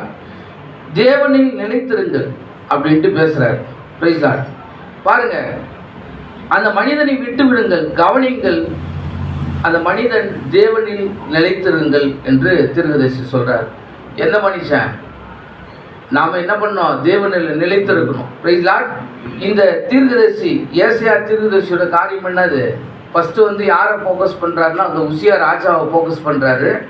அப்பொழுது தான், அதுக்கப்புறம் தான் ஒரு அனுபவத்துக்கு பிறகு என்ன பண்றாரு, தேவன் என்ன பண்றாரு, அவரு தேவனிலே அவர் நிலைத்திருக்கிறார். Price Lord. பாருங்க, தேவனிலே நிலைத்திருக்கும் போது தான் அவரு தன்னோட காரியத்தை என்ன பண்றாரு, உணர்றாரு. Price Lord. ஹalleluya. அடுத்து பாருங்க, ஏசாயா ராஜாவின் அரண்மனையிலே ஒரு தீர்க்கதரிசி என்று அறியப்பட்டிருந்தார். அதுக்கப்புறம் பாருங்க, நான் அசுத்த உதடுள்ள மனுஷன், ஐயோ அதமானே, நான் அசுத்த உதடுள்ள மனுஷன், அசுத்த உதடுள்ள ஜனங்களின் நடுவில் வாசமாயிருக்கிறவன், சேனைகளின் கர்த்தராவே ராஜாவே என் கண்கள் கண்டதே என்று கதற வைத்தது. Praise Lord. அதுக்கப்புறம் தான் என்ன பண்றாரு, கதறாரு. பாருங்க, அதாவது கர்த்தருடைய வழிமுறையை என் கண்கள் கண்டதே என்று பொருள் பெற தீர்க்கதரிசி பேசியிருக்கிறார்.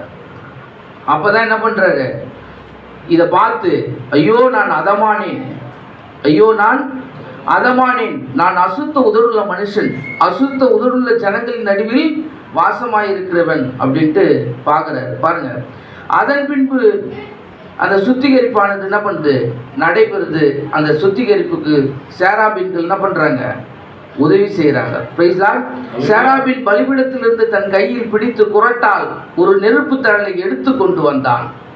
ஏனெனில் தீர்க்கதரிசி தேவனை நோக்கி பார்க்காமல் ஒரு கண்காணியோ அல்லது எந்த ஒரு நபரையோ அவன் நோக்கி பார்ப்பான். ஆனால் என்ன பண்ணுது, ஒரு நிர்பந்தமான நிலைக்கு தள்ளப்படுகிறது. அப்போ தீர்க்கதரிசி அவங்க யாரை தான் ஃபோக்கஸ் பண்ணணும், தேவனை மாத்திரமே அவங்க ஃபோக்கஸ் பண்ணணும். அவங்களுக்கு கொடுக்கப்பட்ட காரியத்தை தேவனை ஃபோக்கஸ் பண்ணும்போது தான் அது என்ன பண்ண முடியும், அவங்க பெற்றுக்கொள்ள முடியும். Praise God. பாருங்க, அதன் பின்பு சுத்திகரிப்பு உண்டானது. அந்த சுத்திகரிப்புக்கு அப்புறம் தான் பாருங்க, தீர்க்கதரிசி தேவனை நோக்கி பார்க்காமல் ஒரு கண்காணியோ அல்லது யாரோ ஒருவரை தனக்கு உதாரணமாக பார்த்ததை அறிக்கை செய்ததினால் அங்கே சேராபின் அவனுடைய தலையை பின்னிட்டு பண்ணினான். Price Lord. சேராபீன்கள் தலையை பின்னிட்டு பண்ணினான். தீர்க்கதரிசி ஒரு நபர் என்ன பண்ண பார்க்கும்போது அசுத்த உதடுள்ள மனிதன் என்று அறிக்கை செய்யப்படும். Praise Lord. பாருங்க, தீர்க்கதரிசி ஒரு மனிதன் பார்க்கும்போது தான் அந்த காரியம் வந்து, தேவனை பார்க்கும்போது தான் அந்த காரியம் வந்து என்ன பண்ணுறது, தீர்க்கதரிசி பார்க்க முடியுது.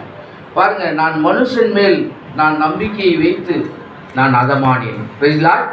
நான் ஒரு மனுஷன் மேலே நம்பிக்கை வச்சு என்ன பண்ணிட்டேன், நான் அதமாயிட்டேன். ஒரு கண்காணியின் மீது நான் நம்பிக்கை வச்சு என்ன பண்ணிட்டேன், நான் அதமாயிட்டேன். அதனால நம்ம யார் மேல் தான் நம்ம நம்பிக்கை வைக்கணும், தேவன் பேர்ல தான். ஏசாயா தீர்க்கதரிசியோட காரியமே அப்படியா சொல்லப்படுகிறது. பாருங்க, இந்த வழிமுறை ஒழுங்கையும் கவனியுங்கள். பாருங்க, மாறாக தம்முடைய ஊழியக்காரை அக்னியினால், பலிபீடத்தின் அக்னியினால் சுத்தம் செய்து ஆயத்தம் செய்கின்றார். பலிபீடத்தின் அக்னியினால் என்ன பண்றாரு, சுத்தம் செய்து தீர்க்கதரிசி தேவன் ஆயத்தம் செய்கிறார். ஏன்னா அந்த அக்னி தான் என்ன பண்ணுது, அக்னி எதுக்கு அடையாளமா இருக்குது, அக்னி ஸ்தம்பம் சுத்திகரிப்புக்கு அடையாளமா இருக்குது. Praise Lord. பாருங்க, அந்த அக்னி சுத்திகரிப்பானது இந்த ஏசாயா தீர்க்கதரிசிக்கு நடக்குது. அதுக்கப்புறம் பாருங்க, தேவன் அவனோடு இடைப்படுறார். Price Lord. பாருங்க, ஜீவிக்கிற அக்னியின் மூலம் சுத்திகரித்தார். தேவன் அவனை ஜீவிக்கிற அக்னியின் மூலம் என்ன பண்றாரு, சுத்திகரிக்கிறார். இன்னைக்கு நம்மளோட காரியம் என்னது, நாம் தீர்க்கதரிசி நாம கிடையாது, ஆனால் நாம் யாரு, தீர்க்கதரிசியை உடைய ஜனங்களாய் நாம் இருக்கிறோம். Praise Lord. ஏறக்குறைய இப்போ இந்த கலிஃபோர்னியாவில் நடந்த, இந்த லாஸ் ஏஞ்சல்ஸ் கலிஃபோர்னியாவில் நடந்த இந்த சம்பவம் வந்து நம்ம எப்போ பார்த்தாலும் முன்னாடியே நம்ம தெரிஞ்சுக்கணும். Price Lord. யூஎஸ்ஆலேருந்து வந்த 2 பேருக்கு நான் 2 இயர்ஸ் முன்னாடி ஒரு வாட்டி சொன்னேன், இப்போ ஒரு வாட்டி சொல்லி அனுப்புனேன். இந்த மாதிரி லாஸ் ஏஞ்சல்ஸ் பற்றி எரிய போகுது, தீர்க்கதரிசி இப்படியா பேசுகிறார் அப்படின்ட்டு அவர்கிட்ட மெசேஜ்லாம் பேசிட்டு சொல்லும்போது அவங்க அதை பெருசாக அதை பொருட்படுத்தலை. Price Lord. ஆனால் இப்போ அது என்ன ஆயிடுச்சு, நிரூபணம் ஆயிடுச்சு. Praise Lord. இன்னைக்கு அதே தான் அநேக காரியங்களை தீர்க்கதரிசி பேசுகிறார். தீர்க்கதரிசி சொல்லும்போது சொல்கிறார், பிள்ளை பேரை குறித்து பேசும்போது, இந்த கலப்பு மாறுகின்ற செய்தியில் பேசும்போது அவர் சொல்கிறாரு, அநேக தாவரங்களையும் இந்த கறி வகையான இறைச்சி வகையான காரியங்கள் என்ன பண்ணிட்டாங்க, ஹைபிரிடேஷன் பண்ணிட்டாங்க. நம்ம சாப்பிட்றதுனா அது பிராய்லர் முட்டை, நம்ம சாப்பிட்றதுனா அது பிராய்லர் சிக்கன், நம்ம சாப்பிட்றதுனா அது கலப்பு வகையான காய்கறிகள். Price Lord. பிரிஞ்சால் இந்த கத்திரிக்காய்லாம் பாருங்கள் எவ்வளோ பெருசு இருக்குது. பிரைஸ்லாம் கொய்யாக்காவை பாருங்கள். நீங்கள் இதுக்கு முன்னாடி இப்படி கொய்யாக்காய் பார்த்துக்கிறீங்களா? பிறந்ததுலேருந்து பார்த்ததே கிடையாது. எவ்வளோ பெரிய கொய்யாக்காய் பாருங்க. இதெல்லாம் என்னன்னா இந்த கடைசி காலத்துக்கு உண்டான நிறுவனங்கள் நடந்து கொண்டிருக்குது. தீர்க்கதரிசி சொன்னார் அன்னைக்கு, இன்னும் 20 ஆண்டுகளில் பிள்ளை பேர் என்பது குறைவாயிடும்னு பேசுறாரு. 20 ஆண்டுகளில் அவர் சொல்லி ஏறக்குறைய 40 வருஷத்துக்கு முன்னாடி இருக்கும். அப்போலேருந்தே தொடங்கிடுச்சு பாருங்க. நாம் பிறப்பதற்கு முன்னாடி எளிமையாக பெற்றெடுத்துட்டாங்க. தீர்க்கதரிசி அவர் ஒப்பிட்டு சொல்லும்போது அமெரிக்க தேசத்தை ஒப்பிட்டு சொல்றாரு. அமெரிக்க தேசம் அப்பயே என்ன அந்த அந்த லெவலில் இருக்குது. 20 ஆண்டுகளில் இப்படியாக ஒரு காரியம் நடக்கும் போது அது நடக்குது. நம்ம 25 ஆண்டுகளுக்கு முன்னாடி இந்த ஃபர்டிலிட்டி சென்டர்லாம் இங்கே உண்டான கிடையவே கிடையாது.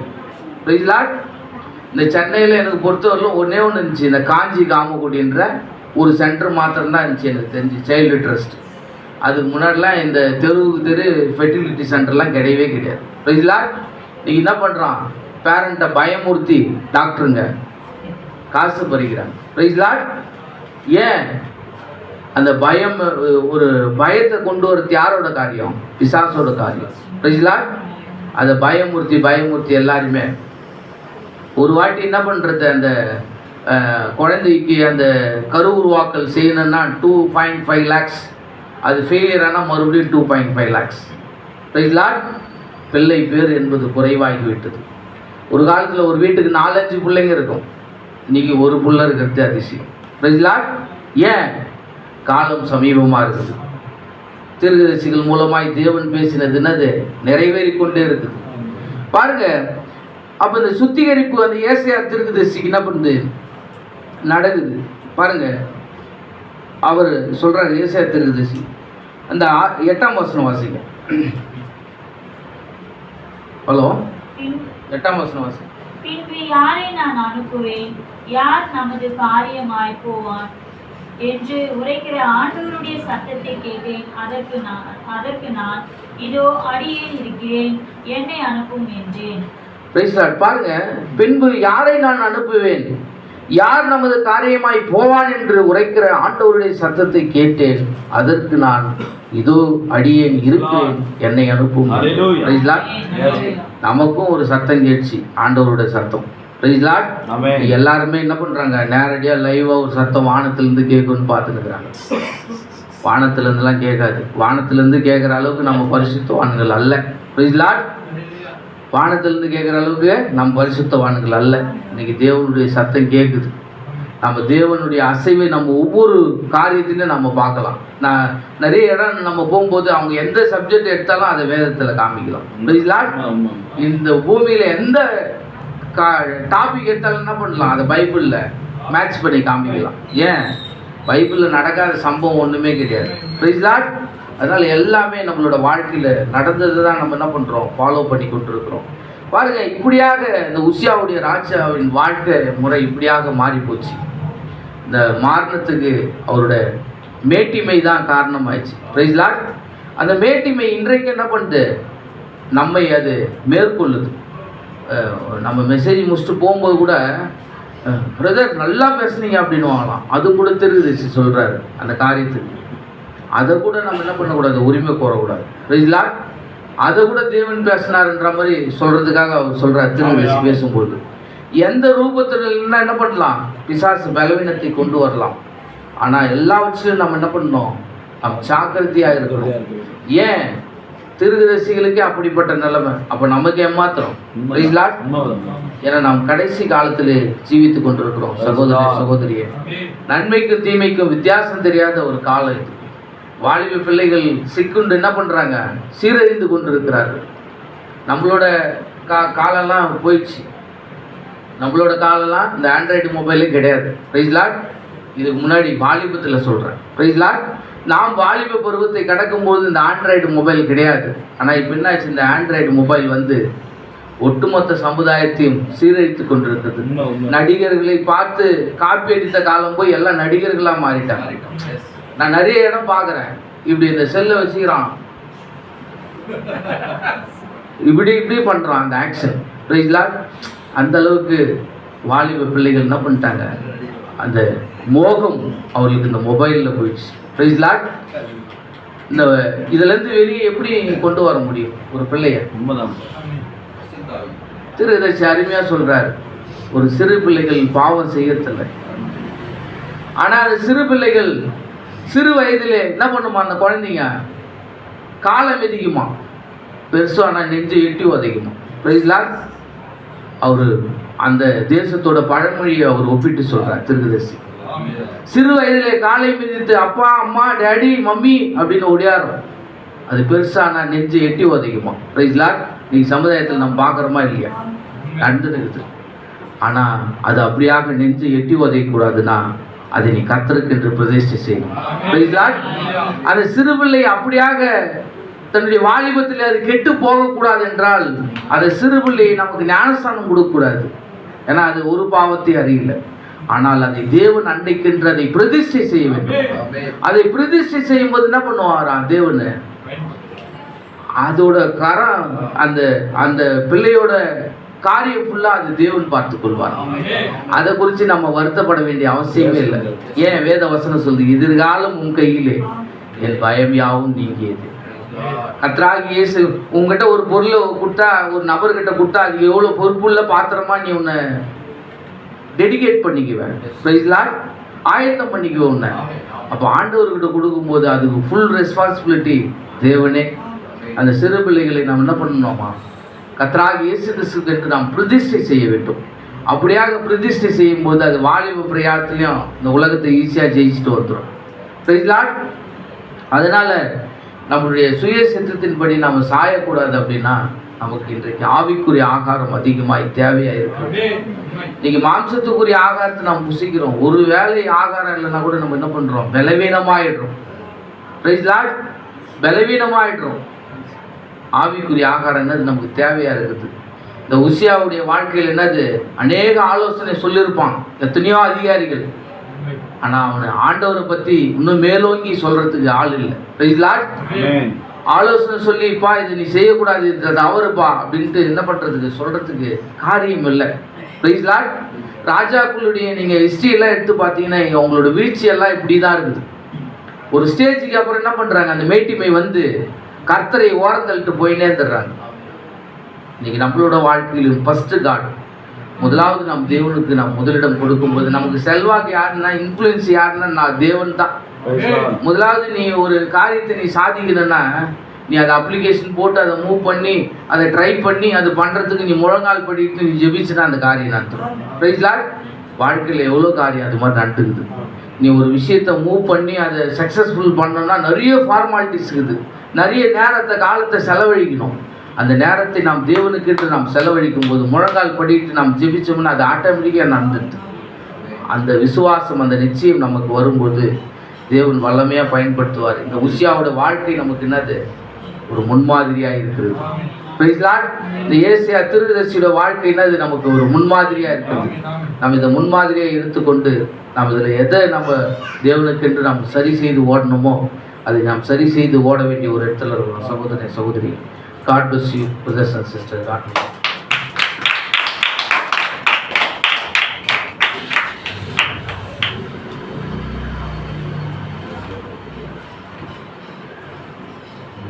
Praise the Lord Jesus. Hallelujah. சகோதரர் பேசுகிற வார்த்தைகள் ஒரு சில வார்த்தைகள் மத்தியில் பகிர்ந்து கொள்ளுங்கள். சகோதரர் பேசினது செல்வாக்கு. ஹல்லேலூயா. இங்கிலீஷில் அது என்னென்னா இன்ஃப்ளூயன்ஸ்.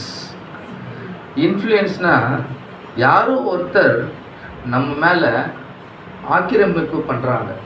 ஹல்லேலூயா. யாரோ ஒருத்தர் நம்ம மேலே என்ன பண்ணுறாங்க, ஒரு ஆக்கிரமிப்பு செய்யறது தான் இன்ஃப்ளூயன்ஸ். கடைசியில் அவர் சொன்னார் பாருங்க, நாம் எல்லாம் யாரால ஆக்கிரமிப்பு செய்யப்படுறோம்னா தேவனால ஆக்கிரமிப்பு. நீ ஒரு பரிசுத்த ஆவி பெற்ற மனுஷனா இருந்தா நீ என்னவா நடந்து கொள்ளப்படா, ஒரு பரிசுத்த மனிதனை போல நடந்து கொள்ளுவ. ஒரு மனிதன் உன் மேல ஆக்கிரமிப்பு செஞ்சானா நீ என்னவா இருப்பனா, யார் உன் மேல ஆக்கிரமிப்பு செய்யறானோ அந்த மாதிரி நடந்து கொள்ளுவ. அல்லேலூயா. பாருங்க, இன்ஃப்ளூயன்ஸ் அப்படின்னு சொல்லும் போது நம்ம மேல யாரோ ஒருத்தருடைய ஆதிக்கம் செலுத்ததா சொல்லுது. பாருங்க, இந்த உலகத்துல சகோதரன் பேசுறாரு பாருங்க, உலகத்துல இந்த அருமையா சொன்னார், நடிகர்களை பார்த்து காப்பி அடிக்கக்கூடிய காலம். Yes, brother. யாரோ ஒருத்தரோட இன்ஃப்ளூயன்ஸ் நீ பார்க்கறதுனால நீ என்ன பண்ணிடுற, அந்த மாதிரி உடை உடுத்த ஆரம்பிச்சிடுற. அல்லேலூயா. ஒரு நடிகை இந்த மாதிரி உடை உடுத்தினா நீயும் அதே மாதிரி உடை உடுத்த நினைக்கிற. ஒரு நடிகை இந்த மாதிரி கலர் சாயம் பூசிட்டு வந்தானா அவளை போல நீ என்ன பண்ணுவ, கலர் சாயம் பூசிட்டு வருவ. இதெல்லாம் யார்கிட்ட இருந்து வந்தது பாருங்க. தேவன் நமக்கு எதெல்லாம் தேவையோ அதெல்லாம் நம்மளுடைய பாடியில வச்சிருக்காரு. அல்லேலூயா. உனக்கு முகத்துல 5 ஹோல்ஸ் தேவை. அல்லேலூயா. கரெக்டா 5 ஹோல்ஸ் வச்சிருக்காரா? ஆமென். அல்லேலூயா. 2 கண்ணு, 2 காது, 2 மூக்கு, 1 வாய். காது விட்டுருங்க. மூக்குல 2 ஹோல்ஸ், வாய் 5 வாய். இப்போ மூக்கு எடுத்து உன் தலைக்கு மேல வச்சிருந்தா அது எப்படி இருந்திருக்கும்? மூக்கு எடுத்து யோசிச்சு பாருங்க. 5 நிமிஷம் தான். மூக்கு எடுத்து தலையில இருக்க வச்சுக்கோங்களேன், அது எப்படி இருக்கும்? மூக்கு மேல இருந்து சுவாசிச்சோன்னா காத்துல போற எல்லாம் பாடிக்குள்ள போயிருக்கும். தேவன் எவ்வளவு ஞானமா மூக்கை எப்படி படிச்சுக்கிறாரு பாத்தியா? ஹோல்ஸ் கீழே வர மாதிரி படிச்சுக்கிறாரு. உள்ள டஸ்ட் போக கூடாது. கண்ணை இந்த சைடு வச்சிருந்தா எப்படி இருந்திருக்கும்? இப்படியேதான் பார்த்து நடக்கணும். நீ இப்படி போக முடியாது. புரியுதா நான் சொல்றது? புரியுதா? கண்ணு உனக்கு கரெக்டா நீ நேரா பார்க்கணும். தேவன் இங்க கண்ணு வச்சிருக்காரு. அல்லேலூயா. எந்தெந்த இடத்துல எல்லாம் உனக்கு வருஷமோ அந்த இடத்துல சரியா போட்டிருக்காரு. கோச்சிக்காதீங்க. உங்களுக்கு தேவன் உன்னோட வாய ரொம்ப அழகா ஒரு சிவப்பான கலரா வைக்கணும்னா கண்டிப்பா தேவன் அதை செஞ்சிருப்பாரு. புரியுதா நான் சொல்றது? வாலிப பிள்ளைகள் புரியுதா? தேவன் உன் வாய ரொம்ப சிவப்பா வைக்கணும்னா அவர் என்ன பண்ணிருப்பாரு? சிவப்பான கலர் அடிச்சிருப்பாரு. தேவன் உன் கருமைய இந்த இதுவ ஐப்ரோவை ரொம்ப கருப்பா மாத்தணும்னா அவர் என்ன பண்ணிருப்பாரு? கருப்பான கலர்ல வச்சிருப்பாரு. அப்படியே நீளமா ஒரு பென்சில் மாதிரி கோடு மாதிரி இருக்கணும்னு நினைச்சிருந்தா உன் ஐப்ரோ என்ன பண்ணிருப்பாரு? கோடு மாதிரி உற்பத்தி பண்ணிருப்பாரு. அல்லேலூயா. உன் கண்ணோட கருவழி என்ன கலர் இருக்கணும்னு தேவன் சிந்திச்சார். உன் கண்ணோட கருவழி ஒருத்தர் கருப்பா இருக்கும், ஒருத்தருக்கு பிரவுனா இருக்கும். அமெரிக்காலாம் போனா ப்ளூ கலர் வச்சிருக்கோம். பாருங்க தேவனுடைய திட்டம் என்னவா இருக்குது பாரு. தேவன் தனக்குள்ள இருந்த திட்டத்தை உனக்குள்ள வெளிப்படுத்தினார். ஆனா நாம ஏதோ ஒரு மனுஷனோட ஆதிக்கத்தினால, இன்ஃப்ளூயன்ஸ்னா ஆதிக்கம், ஏதோ ஒரு மனிதனுடைய ஆதிக்கத்தினால நம்ம வாழ்ந்து இருக்கோம். சொல்றாரு ஒரு மனைவி எப்படியா ஜீவிக்க வேண்டும் என்பதை இந்த வேதம் சொல்கிறபடி ஜீவிக்கணுமா? நீ வேற யாரோட ஆதிக்கத்தை, உங்க நாத்தனாரோட ஆதிக்கம் உனக்குள்ள இருந்தா நீ அவங்க நடந்துக்கிறமா நீ நடந்துப்ப. அல்லேலூயா. உன் பக்கத்து வீட்டுல இருக்கிற ஒரு ஸ்திரீயோட ஆதிக்கம் உனக்குள்ள இருந்துச்சுன்னா அது வாயாடியா இருக்கும், அது சண்டை போட்டுதான் இருக்கும். நீ அதையே பார்த்து இருப்ப. ஓ இப்படியெல்லாம் பேசலாமா, இப்படியெல்லாம் சண்டை போடலாமா நீ சிந்திச்சுன்னா அந்த பக்கத்து வீட்டு பெண்ணோட ஆதிக்கம் யாருக்குள்ள வந்துரும்? உனக்குள்ள வந்துரும். இதுதான் ஆதிக்கம், இதுதான் இன்ஃப்ளூயன்ஸ். அல்லேலூயா. தேவன் சொல்றாரு பரிசுத்த ஆவி உன்னை ஆதிக்கம் செய்தா. ஆமென்.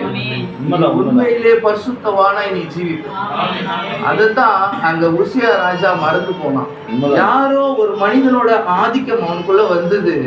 கடைசியில் அவன் வியாதிப்பட்டு மரண தருவாய்க்கு போனான். அல்லேலூயா. இன்னைக்கு இந்த வார்த்தை சும்மா வரல சகோதர சகோதரியே. நீ கேட்கிற வார்த்தை சும்மா கிடையாது. நாம் என்ன ஜீவிக்கணும்ன்றத இந்த வார்த்தை நமக்கு சொல்லி தருது. நீ எப்படியா ஜீவிக்கணும் என்பதை இந்த வார்த்தை உனக்கு சொல்லி தருது. அல்லேலூயா. நீ இதன்படி ஜீவிக்கணும்னு தான் தேவன் இதை உனக்கு கொடுத்திருக்கிறாரு. நீ சரியில்லை, நீ சரியா மாறணும், அதுக்காக இதை பேசின்னு இருக்கிறாங்க. மேபி தேவன் உன்னை ஆசீர்வாதமாய் வைப்பார், கடலை போல உன்னை, இப்படி கூட பேசலாம். அல்லேலூயா. இப்படியெல்லாம் பக்கத்து தெருவில் எல்லா தெருவில் பேசிட்டுக்கிறாங்க. ஆனா நீ சரி செய்யும்படியாய் தேவன் இந்த வார்த்தைகளை கொண்டு வந்திருக்கிறார். அல்லேலூயா. பாருங்க, யாரோ ஒருத்தரோட ஆதிக்கம் நமக்குள்ள இல்லாம தேவனுடைய பரிசுத்தாவின் ஆதிக்கம் நமக்குள்ள தேவையானதா இருக்கு. பாருங்க, கடைசியா ஒரு வார்த்தை, நீ எந்த நிலைமையில இருக்கணும்னு தேவன் வச்சாரோ அந்த நிலைமையில நீ இருக்கணும். அல்லேலூயா. தேவன் உன்னை ஒரு சரியான ஒரு மகனாய் வச்சிருந்தா நீ ஒரு தேவனுக்கு ஒரு மகனாய் நீ வாழணும். தேவனுடைய பிள்ளையாய் உன்னை தெரிந்து கொண்டா நீ தேவனுடைய பிள்ளையா வாழ விரும்பணும். இங்க உசியாராஜா என்ன பண்ணான்னு தெரியுங்களா? அவனுக்கு கொடுத்த ஸ்தானம் ராஜனுடைய ஸ்தானம், ராஜாவுடைய ஸ்தானம், கிங் அப்படின்னு இருந்தவன் என்னவா மாற ஆசைப்பட்டான்? ஒரு ஃப்ரீ ஸ்டார் மாற ஆசைப்பட்டான். ஒரு ஆசாரியன் போகக்கூடிய இடத்துக்கு தன்னை நுழைச்சிக்கலாம். உண்மைதான். அல்லேலூயா. ஹalleluya. பாருங்க, நாம் இருக்க வேண்டிய ஸ்தானத்தில் நாம் இல்லைன்னா தேவன் அதை வேற மாதிரி காரியங்களை மாற்றுவார். உண்மை, உண்மை. தேவன் உன்னை எதற்காக அழைத்தாரோ, தேவன் உன்னை எதற்காக தெரிந்து கொண்டாரோ அதை நாம் வாழ எப்போதுமே முயற்சிக்க வேண்டியதா இருக்கு சகோதர சகோதரிகளே. எதை பார்த்தோம் நடிக்கணும்னு அவசியம் கிடையாது, எதை பார்த்து வாழணும்னு அவசியம் கிடையாது. அவசியம் கிடையாது. உண்மைதான். பாருங்க, உன் ஆத்துமாக்கு நீ தான் பொறுப்பாளி. ஒரு அம்மா வந்து உன்னை என்ன பண்ண முடியாது, பரலோகத்துக்கு வாமான்னு இட்டு போக முடியாது. ஒரு அப்பா வந்து வாப்பா பரலோகத்துக்கு இட்டு போக முடியாது. ஒரு கணவன் வந்து கையை பிடிச்சின்னு வாமா பரலோகத்தில் இட்டு போக முடியாது. உன் ஆத்துமாவுக்கு நீ தான் பொறுப்பாளியா இருக்கிற. பசுத்தாவின்படி ஜீவிக்க நாம் வாஞ்சிப்போம். அதுதான் நமக்கு தேவையான, இக்காலத்துக்கு தேவையான, நமக்கு தேவையான இன்ஃப்ளூயன்ஸா இருக்கு. பாருங்க, ஒரே ஒரு விஷயம் முடிச்சிடுறேன், இன்னும் 2 நிமிஷம் இருக்குது எனக்கு. 5 நிமிஷம் நான் சொன்ன 2 நிமிஷம் இருக்குது. கிணற்று சண்டையில தேவன் சந்தித்த ஒரு ஸ்திரீ, அல்லேலூயா. யார் அவளை சந்திக்கிறாரு? சமாரிய ஸ்திரீ. சமாரிய ஸ்திரீ எப்படிப்பட்ட ஒரு ஜீவியத்தை ஜீவித்தா? இதுல அது முடிக்கிறார் சகோதரர், அது பேசல, நான் அதை லைட்டா டச் பண்ணி முடிச்சிடுறேன். எப்படிப்பட்ட ஜீவியத்தை ஜீவித்தா அவ யாரா இருந்தா? 5 புருஷன் உடையவர். எஸ், 5 புருஷனா என்ன சொல்லுவோம் நம்ம? அவ ஒரு விபச்சார ஸ்திரியா வாழ்ந்தா சகோதர சகோதரி. வாழ்நாள் முழுக்க தவறான ஜீவியத்தை ஜீவித்தவ ஒரே ஒரு நேரம் அவளுக்கு ஒரு தருணம் கிடைச்சது. யாரை சந்திக்க தெரியுமா? காலம் காலமா சொல்லப்பட்ட, வருஷங்களா மறைக்கப்பட்ட, வருவார்னு சொல்லப்பட்ட ஒருத்தர் அங்க வந்திருந்தார். ஸ்தாபனங்கள் வருவார் வருவார் வருவார்னு சொல்லுது. ஒருத்தர் வந்திருக்கிறாரு. அவர் வந்ததுனால தான் ஊஞ்சிவிய மாறிக்குது. எங்க வந்து அவர் வார்த்தை கேட்டு உட்காந்துக்கிறேன். அல்லேலூயா. அப்ப அவர் வந்து கூட பேசின பிறகு அவ திரும்பியா ஏதோ ஒரு கஸ்டமருக்காக போயிருக்கலாம், வேற ஏதோ திரும்பி அதே ஜீவியத்தை தொடர்ந்துருக்கலாம். ஆனா அவர் சந்தித்த அந்த நேரம் முதல் அவர் ஜீவியம் மாறிடுச்சு. அவர் சந்திச்ச அந்த நேரம் முதல் அவன் மீதான ஆதிக்கம் இயேசுவின் ஆதிக்கமா இருந்தது. இயேசு கிறிஸ்துவோட ஆதிக்கம் அவள் மீது செலுத்தப்பட்டு அவ என்ன தெரியுமா பண்ணா? அவன் மீது செலுத்தப்பட்ட ஆதிக்கத்தை என்ன தெரியுமா பண்ணா? ஊரெங்கும் போய் சொன்னான். அவளுக்கு ஏற்பட்ட செல்வாக்கு என்ன? இயேசு கிறிஸ்துவோட அந்த செல்வாக்கினாலே அவள் உலகம் போய் ஊரெங்கும் போயிட்டு என்ன சொன்னா? ஒருத்தர் வந்திருக்காரு, வாங்க அப்படின்னு கூப்பிட்டா. அல்லேலூயா. பாருங்க, தீர்க்கதரிசனத்தினால் சொல்லப்பட்ட, தீர்க்கதரிசிகளால் சொல்லப்பட்ட மேசியா வந்துட்டாருன்னு சொன்னான். இன்னைக்கும் வந்துட்டாருன்னு சொல்லத்தான் உன்னை கூப்பிட்டுருக்காரு. மேசியா வந்துட்டாரு. அது எப்படி நீ சொல்லுவ? உன் ஜீவியத்தின்படி சொல்லுவா. உன் வாழ்க்கையின்படி தேவன் உன் வாழ்க்கையில் செய்த இன்ஃப்ளூயன்ஸ், ஆதிக்கம் அதுவாதான் இருக்குது. அந்த ஆதிக்கத்தை நீ ஜீவியத்தினால வாழ்ந்து காட்டும் போது தான் அது எல்லாருக்கும் தெரியும். அல்லேலூயா. பாருங்க, நம்மளும் ஒரு சமாரிய ஸ்திரீ தான் சகோதர சகோதரி. உண்மையிலே நாம் ஒரு நம்மளுடைய வாழ்க்கை தீர்க்கதரிசி ஆவிக்குரிய விதத்துல சமாரிய ஸ்திரீ நம்மளை ஒப்பிடுறாரு. ஆனா நம்ம அல்லேலூயா சரீர பிரகாரமாவும் சமாரிய ஸ்திரீயா இருந்திருக்கலாம். எத்தனை பேருக்கு அது அல்லேலூயா ஆமென் சொல்லுங்க. யாரும் உத்தமம் கிடையாது. ஆமென். ஆனா பாருங்க, ஆவிக்குரிய பிரகாரமா நம்ம சமாரிய ஸ்திரீயா இருக்கிறோம். அநேக ஸ்தாபனங்கள் உபதேசங்களை கேட்டோம், அநேக தவறான வார்த்தைகள் நம்ம கேட்டோம். ஆனா இந்த மகத்தான வார்த்தை வரும்போது அதை எடுத்துட்டு நாம் அதை ஜீவிக்க அவர் வெளிக்காண்பித்தது போல மேசியா வந்திருக்கிறார் என்பதை அவர் ஊர் முழுக்க பொண்ணா. அல்லேலூயா. அதுக்கப்புறம் அவளுக்கு வேற கணவனே இல்ல. கணவன்னா வேற யாரு கூட அவன் சேரல. கடைசியா சேர்ந்தது என்ன? ஆண்டவராகிய இயேசு கிறிஸ்து மட்டும். அதோட அவன் முடிச்சிட்டா. அதோட அவளோட லைஃப் முடிஞ்சிச்சு. இயேசு கிறிஸ்துவோட இணைந்தா. என்னைக்கும் அதுதான் நமக்கு தேவையா இருக்கு. உன் வாழ்க்கையில இயேசு கிறிஸ்துவின் ஆதிக்கம் இருக்கும் என்றால், இன்ஃப்ளூயன்ஸ் இருக்குன்னா உன் வாழ்க்கையை வேற மாதிரி நீ ஜீவிப்ப. அல்லேலூயா. எத்தனை பேர் சந்தோஷமா இருக்கிறீங்க? அருமையான செய்தி. இன்ஃப்ளூயன்ஸ் இந்த நேரத்துல அநேகரோட இன்ஃப்ளூயன்ஸ் நம்ம மேல இருக்குது. நிறைய பேரோட ஆதிக்கம் நம்மள ஆதிக்கம் செலுத்துறதுக்கு முயற்சி பண்றாங்க, ஆதிக்கம் செலுத்துறாங்க. ஆனாலும் நம்ம எப்போதும் பரிசுத்தாவின் ஆதிக்கத்தில் இருக்க விரும்பணும். அல்லேலூயா. தேவன் தாமே பேசின சகோதரி ஆசீர்வதிப்பார்கள். நாம் கண்கள் மூடி அப்படியாக நாம் செவிப்போம். சகோதரி, நன்றி ஆண்டவரே, நாம் ஸ்தோத்திரிக்கிறோம். ஓ மகத்தான தேவனே, இந்த நாளிலே இன்ஃப்ளூயன்ஸ் தேவனுடைய செல்வாக்கு. தேவனுடைய பரிசுத்தாவி பெற்ற ஒரு மனிதன் ஆண்டவரே, தேவனுடைய ஆதிக்கத்தை ஒரு மனிதன் பெறும்போது அவன் எப்படியா ஜீவிக்க வேண்டும் என்று ஆண்டவரே, அவன் தேவனுடைய ஆதிக்கத்தில் இல்லாமல் அவன் ஆண்டவரே மாற்று வழியில் செல்லும் போதோ அவன் ஆண்டவரே தன்னுடைய ஜீவனை இழக்க ஆண்டவரே, தன்னுடைய எல்லாவற்றையும் இழந்து போகிற அளவுக்கு அவன் நிற்கிறான் என்பதை எச்சரிப்பின் சத்தமாக தேவனே நாங்கள் ஆண்டவரை சரி செய்து கொள்ளும்படியா, எங்கள் வாழ்க்கையை நாங்கள் உமக்கு என்று அர்ப்பணிக்கும்படியா ஆண்டவரே இந்த வேலையிலே ஒப்பு கொடுக்கிறோம் ஆண்டவர். நாங்கள் எங்கெல்லாம் ஆண்டவரே ஒரு சமாரி ஸ்திரீயை போல நாங்கள் ஜீவித்து வைப்போம் என்றார். அப்படியாக நாங்கள் மீண்டுமாக முற்றிலுமாக அர்ப்பணிக்கப்பட்ட இருதயத்தோடு ஆண்டவரே, இயேசு இங்கே இருக்கிறார் என்று, மேசியா எனக்குள்ளாக இருக்கிறார் காண்பிப்பதை பாருங்கள் என்று ஆண்டவரே, நான் மேசியாவை காட்டுகிறேன் என்று, ஆமென். நீங்களே எல்லாராலும் விரும்பி வாசிக்கப்படக்கூடிய நிருபங்களாய் இருக்கிறீர்கள் என்று. அது வெறும் வார்த்தை இல்லை ஆண்டவரே, அது எங்கள் இருதயத்தில் எழுதப்பட்ட வார்த்தையாக, அது எல்லாராலும் வாசிக்கப்படக்கூடிய ஒரு ஜீவியங்களாக மாறட்டும் ஆண்டவரே. நாங்கள் அர்ப்பணிக்கிறோம் ஆண்டவரே. இவனே இந்த வேலையில ஒப்பு கொடுக்கிறோம் ஆண்டவரே. இயேசுவே நன்றி செலுத்துகிறோம் ஆண்டவரே. ஹல்லேலூயா, நன்றி ஆண்டவரே. இயேசுப்பா, இந்த வார்த்தைக்காக நன்றி நிறைந்த உள்ளத்தோட நாங்கள் ஸ்தோத்திரிக்கிறோம். ஹல்லேலூயா, ஹல்லேலூயா, ஹல்லேலூயா. நன்றி நன்றி நன்றி என்று நாள்தோறும் பாடிடுவே. நன்றி நன்றி நன்றி என்று நாள்தோறும் பாடிடுவே. நல்லவரே நல்லவரே ஆண்டவரே என்னை காப்பவரே. நன்றி நன்றி நன்றி என்று நாள்தோறும் பாடிடுவே. நன்றி நன்றி நன்றி என்று நாள்தோறும் பாடிடுவே.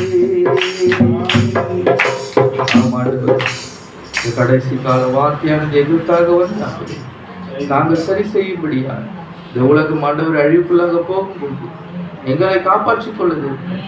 மகத்தான பரலோகத்தின் சத்தம் எங்களை தேடி வந்ததாக, அந்த பரலோக அழைப்பு, உன்னத அழைப்பு எங்களை தேடி வந்ததாக.